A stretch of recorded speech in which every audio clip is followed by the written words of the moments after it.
ಮನದ ಕಡಲು. ಯೋಗರಾಜ್ ಭಟ್ ನಿರ್ದೇಶನದ ಮನದ ಕಡಲು ಸಿನಿಮಾವನ್ನು ನೋಡಿದ್ದೀವಿ. ಅದ್ರ ಬಗ್ಗೆ ಮಾತಾಡೋಣ. ಇದು ಟಿಪಿಕಲ್ ಯೋಗರಾಜ್ ಭಟ್ ಅವರ ಸಿನಿಮಾ ಅಂತ ನನಗೆ ಅನ್ನಿಸ್ತಾ ಇದೆ. ಯಾಕಂದರೆ ಇವಾಗ ಮತ್ತೆ ಅವರ ಹಳೆಯ ಒಂದು ಯೋಗರಾಜ್ ಭಟ್ನ ನೋಡೋಕ್ಕೆ ಸಿಕ್ತು ಅಂತ ಹೇಳ್ಬೋದು. ಇದರಲ್ಲಿ ಸುಮುಖ ಆಗಿರ್ಬೋದು, ರಾಶಿಕಾ ಆಗಿರ್ಬೋದು, ಅಂಜಲಿ ಆಗಿರ್ಬೋದು, ಆ ಒಂದು ಕ್ಯಾರೆಕ್ಟರ್ ದತ್ತಣ್ಣದ ಕ್ಯಾರೆಕ್ಟರ್ ಆಗಿರ್ಬೋದು, ಮತ್ತು ರಂಗಾಯಣ ರಘು ಅವ್ರ ಕ್ಯಾರೆಕ್ಟರ್ ಆಗಿರ್ಬೋದು, ಈ ಎಲ್ಲ ಕ್ಯಾರೆಕ್ಟರ್ಗಳನ್ನು ಟಿಪಿಕಲ್ ಯೋಗರಾಜ್ ಭಟ್ ಅವರು ಅವರ ಒಂದು ಹೋಲ್ಡನ್ ಸ್ಟೈಲ್ ಕ್ಯಾರೆಕ್ಟ್ರಲ್ಲಿ ಅದನ್ನ ಬರೆದಿದ್ದಾರೆ. ಅದೇ ರೀತಿಯಾಗಿ ಮತ್ತು ಇಲ್ಲಿ ಕೂಡ ಒಂದು ಈ ಮಳೆ, ಮಂಜು, ಬೆಟ್ಟ, ಗುಡ್ಡ, ಹಸಿರು ಇದನ್ನ ನೋಡೋಕ್ಕೆ ಸಿಗುತ್ತೆ. ಅದು ಒಂದು ಒಳ್ಳೆಯ ವಿಷಯ ಅಂತಲೇ ಹೇಳಬೇಕು.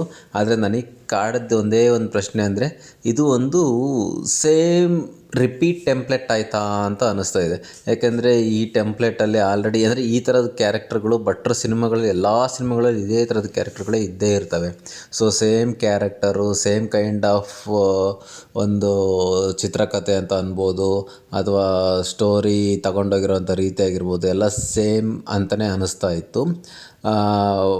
ಪರವಾಗಿಲ್ಲ, ಸ್ಟಾರ್ಟಿಂಗ್ ಒಂದು ಸ್ವಲ್ಪ ಹೊತ್ತು ಬಿಟ್ಟರೆ ಆಮೇಲೆ. ಬಟ್ ಏನಂದರೆ, ಇದು ಭಟ್ರಿಗೆ ಲವ್ ಸ್ಟೋರಿ ಮಾಡೋದ್ರ ಹೇಳ್ಕೊಡೋ ಅವಶ್ಯಕತೆ ಇಲ್ಲ. ಯಾಕಂದರೆ ಅವ್ರು ಅದರಲ್ಲಿ PhD ಮಾಡಿದ್ದಾರೆ. ಬಟ್ ದ ಥಿಂಗ್ ಈಸ್, ಇವತ್ತಿನ ಒಂದು ಕಾಲೇಜ್ ಹುಡುಗರಿಗೆ ಈ ಒಂದು ಥರದ ಒಂದು ಸ್ಟೋರಿಗಳು ಇಷ್ಟ ಆಗ್ತವ ಅನ್ನೋದು ಇಂಪಾರ್ಟೆಂಟ್ ಆಗುತ್ತೆ. ಯಾಕೆಂದರೆ ಲಾಸ್ಟಲ್ಲಿ ಬರ್ತಾ ಒಂದು ಆಲ್ಮೋಸ್ಟ್ ಒಂದು ಹಾಫ್ ಆನ್ ಅವರು ಸಿಕ್ಕಾಪಟ್ಟೆ ಪ್ರೀಚಿ ಅಂತ ಅನಿಸುತ್ತೆ. ಅಂದರೆ ಅಷ್ಟೊಂದು ಫಿಲಾಸಫಿ ಬೇಕಿತ್ತಾ ಅನ್ನೋ ಥರದ್ದು ಫೀಲ್ ಬರುತ್ತೆ. ಇವತ್ತು ಕ್ಲಾಸೇ ಕೇಳಲ್ಲ ಮಕ್ಕಳು, ಅಂಥದ್ರಲ್ಲಿ ಇಷ್ಟೊಂದು ಫಿಲಾಸಫಿ ಕೇಳ್ತಾವ ಅನ್ನೋ ಒಂದು ಡೌಟ್ ಅಂತೂ ಪಕ್ಕ ಬಂದೇ ಬರುತ್ತೆ. ಆದರೆ ಓವರಾಲಾಗಿ ಹೇಳ್ಬೇಕಂದ್ರೆ, ಇದು ಒಂದು ಫ್ಯಾಮಿಲಿ ಸಮೇತ ನೋಡ್ಬೋದಂಥ ಒಂದು ಚಿತ್ರ. ಓಕೆ ಅಂತ ಅನ್ಬೋದು. ಬಟ್ ಭಟ್ರು ಇನ್ನೂ ಅಪ್ಡೇಟ್ ಆಗಬೇಕು, ಇನ್ನೂ ಅಲ್ಲೇ ಉಳಿದ್ಬಿಟ್ಟಿದ್ದಾರೆ ಅಂತ ಅನ್ನಿಸುತ್ತೆ. ನಿಮಗೇನು ಅನಿಸ್ತು ಅನ್ನೋದನ್ನು ಕಾಮೆಂಟ್ ಬಾಕ್ಸಲ್ಲಿ ತಿಳಿಸೋದು ಮಾತ್ರ ಮರಿಬೇಡಿ. ನೀವು ನೋಡಿಲ್ಲ ಅಂದರೆ ನೋಡ್ಬೋದು, ಒಂದು ಸರ್ತಿ ಹೋಗಿ ಆರಾಮಾಗಿ ನೋಡ್ಕೊಂಬನ್ನಿ ಅಂತ ಹೇಳ್ತೀನಿ. Thank you.